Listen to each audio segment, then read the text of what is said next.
Hi යාළුවනේ, ඔයාලත් කැමති නම් ගුරුතුමීගේ කතාව බලන්න අපිව සබ්ස්ක්‍රයිබ් කරලා වීඩියෝ එකත් එක්ක එකතු වෙන්න. ඔන්න ඉතින් කඳු වලින් වට වුණ ලස්සන ඇලදොල වලින් පිරුණු පුංචි ගමක් තිබුණා.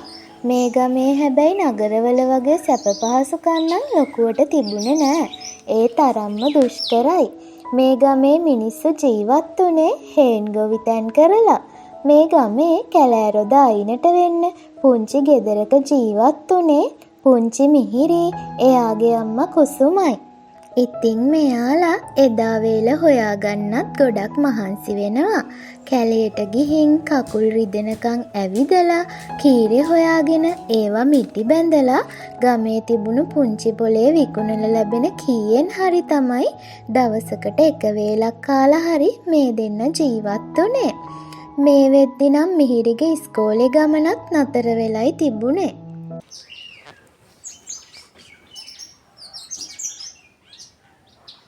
කීරේ ගන්න එන්න මහත්තයා. නෝනා මේ කීරේ මිටි අද උදේ කඩපුවා. අලුත්ම කීරේ. එන්න නෝනා ගන්න. එන්න මහත්තයා, එන්න නෝනා. එක මිටියක් රුපියල් 10ක් විතරයි වෙන්නේ. අපි මේවා ගොඩක් මහන්සි වෙලයි කඩාගෙන ආවේ. එන්න. ඉතින් මේ විදිහට පොළ දවසට ගොඩක් මහන්සි වෙලා මේ දෙන්න පලාමිටි විකුණලා ඒ ලැබෙන මුදලින් ගෙදරට ඕන හාල් 3-5 ටිකත් අරගෙන ගෙදර යනවා.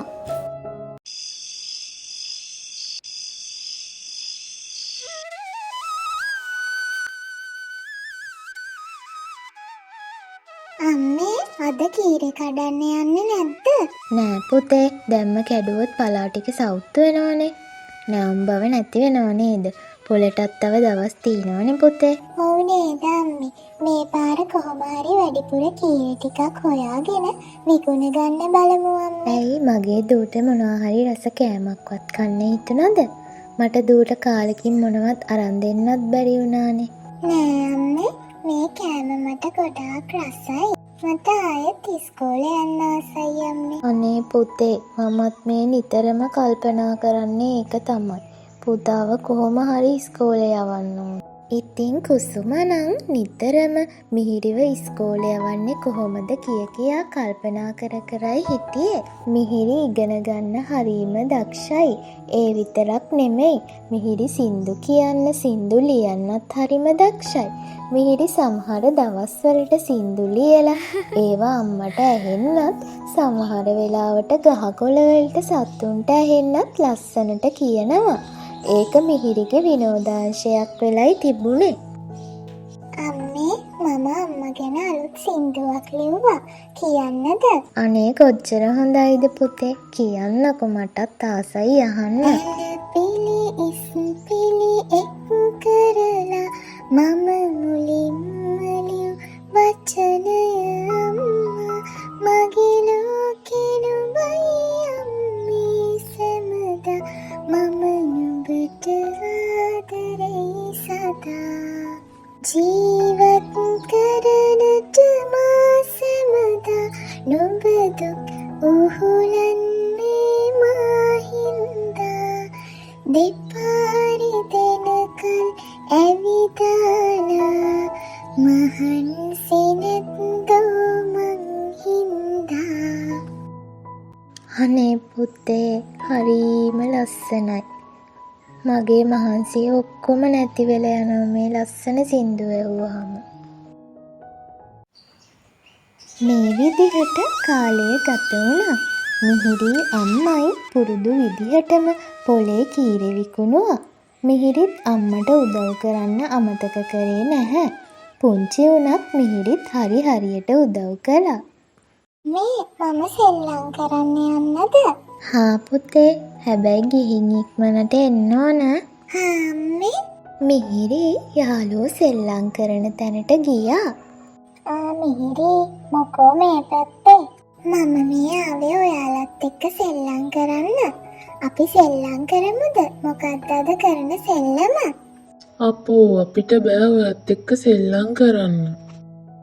ඒ මොකද අනේ? අපේ අම්මා කිව්වා ඔයාව ආශ්‍රය කරන්න එපා කියලා. ඔයාලා ගොඩක් දුප්පත්. මේ ගමේ දුප්පත්ම ගෙදර ඔයාලනේ. ඉස්සර ඔයාලා මෙහෙම නෑනේ. මාත් එක්ක සෙල්ලම් කරානේ. දැන් ඔයා ඉස්කෝලේ යන්නෙත් නෑ. අම්මා කිව්වා ඉස්කෝලේ යන්නේ නැති ඒවා ආශ්‍රය කරාම අපිටත් ඉගෙන ගන්න බැරි වෙයි කියලා. ඔව් අපේ අම්මත් කිව්වා. දැන් මේගොල්ලන්ට හරියට කන්නවත් නෑ. හරි කමක් නෑ. මම යන්නම්. මට මගේ අම්මා ඉන්නවනේ. ඉතින් මිහිරි පාසල් යන්නේ නැති නිසා එයත් එක්ක සෙල්ලම් කරන්න යාළුවෝ කැමති වුණේ නැහැ. ඉතින් මිහිරි දුකින්ම ගෙදර ගියා. මොකද දුවේ මේ මූණත් නරක් කරගෙන ගිය පයින්ම ආවේ? මොනවත් නෑ අම්මේ. මට සෙල්ලම් කරන්න කම්මැලි හිතුණා. ඒකයි. නෑ පුතේ.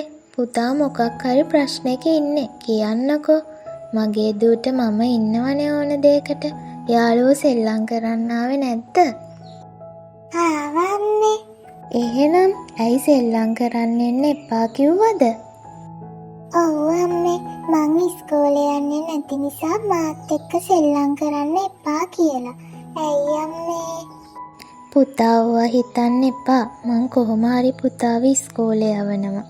ආයෙත් කාගෙන් හරි ණයටවත් කීයක් හරි ඉල්ල ගන්න ඕනේ. එපා අම්මේ.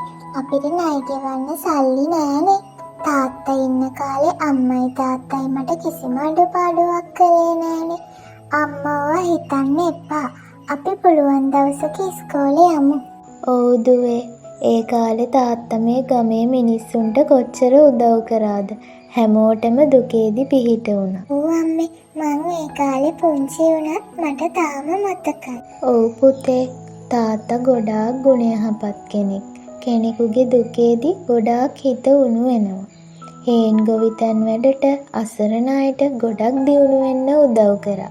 සල්ලි පවා දීලා තිනවා පුතේ. Tamanට කන්න තියෙන දේ පවා දීපු කෙනෙක්. යමක් කමක් තිනකොට ලං වෙන්න ඉන්න මිනිස්සු වත්කම් මිල මුදල් නැති වුණ කාලෙක ඈත් වෙනවා පුතේ. ඒ අය අම්මේ මිනිස්සු එහෙම කරන්නේ. එහෙම තමයි පුතේ. Tamanගේ වාසියටයි වැඩ කරන්නේ ගොඩක් දෙනෙක්. ඒ අතර හැබැයි හොඳ මිනිස්සුත් ඉන්නවා. මගේ පුතා නම් මුලාමතක කරන්න එපා. පුළුවන් විදිහට අසරණ අයට උදව් කරන්න. පිහිට වෙන්න. ඉතින් මේ මිහිරිත් එයාගේ අම්මයි තාත්තයි වගේම ගොඩාක් ගුණයහපත් පුංචි ගෑනු ළමෙක්. මිහිරිගේ තාත්තා මිය ගිහින් දැන් අවුරුදු 1මාරක් විතර වෙනවා. ඒ කාලේ නම් මිහිරිලාට හේන් ගොවිතැන් කරපු නිසා සල්ලි ටිකක් තිබුණා. ඉතින් මේ වෙලාවේ කුසුමට මතක් වුණා. ඒ කාලේ මේ තුන්දෙනා හැමෝටම උදව් කරගෙන සතුටින් හිටිය හැටි.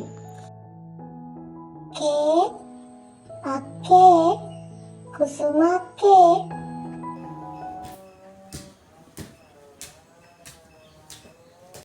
ඇයි නංගී මේ උදෙන්ම? අක්කේ මට සාරියක් තියෙනවා නම් දෙන්නකෝ. හෙට පුතාව ඉස්කෝලේට බාර දෙන්න සාරියක් ඇඳගෙන යන්න ඕනි අක්කේ. ඉන්නකො නංගි මන් දෙන්න. පින් සිද්ධ වෙනවා අක්කේ. අක්කා දීපු සල්ලි වලින් තමයි කොල්ලට සපත්තු දෙකක් ගත්තේ අන්තා. මෙන්න මේ එළවලු ටිකත් අරන් යන්න නංගි. ඊයේ එළවලු ටිකක් කැඩුවා. වැඩි වැඩියෙන් හරියන්න ඕනේ අක්කලාට. මං ගිහින් එන්නම් එහෙනම්. ඉතින් මේ විදිහට කාලය ටික ටික ගෙවිලා යනවා. දවසක් මිහිරි කුසුමයි කීරේ හොයන්න යනකොට සෝමාව මුණ ගැහෙනවා. සෝමා නංගී කොහෙද මේ යන්නේ? ගොඩ දවසකින් දැක්කේ. ඉස්කෝලේට යනවා. ඉක්මන් කරලා යමන්. උදේ පාන්දරම හම්බුණානේ. දවසම මූසල වේ. ඇයි අම්මේ එහෙම කළේ? ඔයාට මතක නැද්ද? ඉස්කෝලේ යන්න මට සපත්තු දෙකක් දුන්නේ කුසුම නැන්ද? ඒවා පරණයි. දැන් හිඟන්නු. එහෙම කියන්න එපා අම්මේ. ඒ කාලේ අපිට කන්නක් දුන්නා. අනේ කටවහන් යමන්. ඉතින් මෙහෙම දින සති ගත වුණා. මේ ගමේ ඉස්කෝලෙට අලුත් ගුරුතුමියක් ආවා. ගුරුතුමී ගොඩාක් ලස්සන කරුණාවන්ත කෙනෙක්. ළමයිට හොඳට පාඩම් ඉගැන්නුවා වගේම ළමයිත් ගුරුතුමීට ගොඩාක් සමීප වුණා.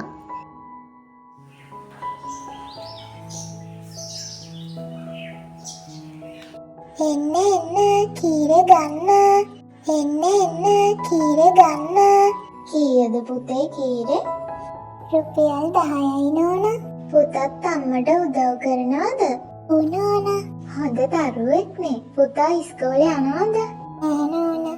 කලින් නම් ගියා. දැන් නම් යන්නේ නෑ. නෝනා දැන් කෙලිව ඉස්කෝලේ යවන්න විදිහක් නෑ නෝනා. කීරේ විකුණන ලැබෙන ගාණෙන් යන්තම් කෙලීට මොනවා හරි කන්න අරන් දෙන්න විතරයි පුළුවන් නෝනා. අනේ එහෙමද? අපි කොහොම හරි ආයි ඉස්කෝලේ යන්න බලමුකෝ පුතේ. පුතා ඉස්කෝලේ යන්න ආසයිද?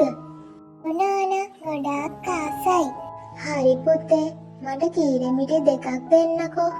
ඉතින් මිහිරි දැනගෙන හිටියේ නැහැ මේ ඉස්කෝලේට ආපු අලුත් ගුරුතුමී කියලා.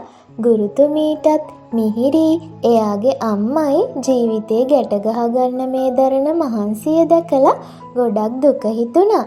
ඉතින් ගුරුතුමී හිතාගත්තා මිහිරිට ආයේ ඉස්කෝලේ යන්න උදව් කරන්න. ඔන්න අදත් මිහිරි සින්දුවක් කියා හිටියේ. කඳු වැටියයි කුරුළු රැළයි මගේ ගම මට නම් හරි සිරියාවයි කිව්වතු යයි කිචි පිචි නාදේ මල් සුවඳ හමන කොට මිහිරි. ඉතින් ගමේ අයිනේ තිබුණ මේ පුංචි ගෙදර හොයාගෙන ආපු ගුරුතුමී මිහිරිගේ මිහිරට ගායන ලස්සන සින්දුව ඇහුණා. ගුරුතුමීට ගොඩාක් සතුටු හිතුණා මිහිරිගේ මේ දක්ෂතාවය දැකලා. මිහිරි දුවේ මේ නෝනානේ. නෝනා අපේ ගෙදර ඇවිත්. පුතාගේ සින්දුව මං අහගෙනයි හිටියේ. හරිම ලස්සනයි. දුව ගොඩක් දක්ෂයිනේ. මේ පුංචි වයසට හරිම ලස්සනට සින්දු කියනවා. බොහොම ස්තුතියි නෝනා.